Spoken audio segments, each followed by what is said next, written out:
They shall be abundantly satisfied with the fatness of thy house. Psalm 36 verse 8. Sheba's queen was amazed at the sumptuousness of Solomon's table.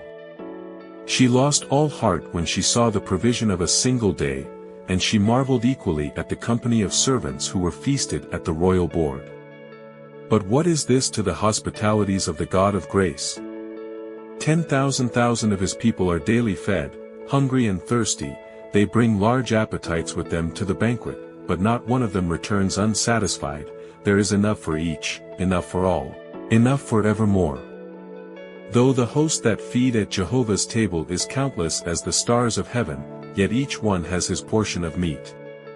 Think how much grace one saint requires, so much that nothing but the infinite could supply him for one day, and yet the Lord spreads his table, not for one, but many saints, not for one day, but for many years, not for many years only, but for generation after generation.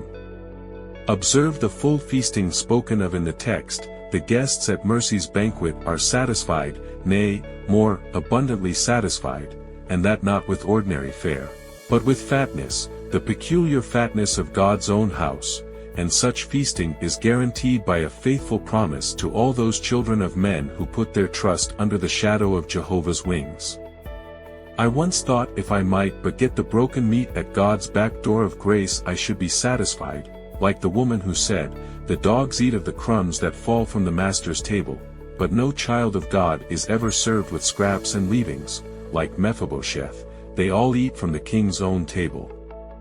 In matters of grace, we all have Benjamin's mess. We all have 10 times more than we could have expected, and though our necessities are great, yet are we often amazed at the marvelous plenty of grace which God gives us experimentally to enjoy.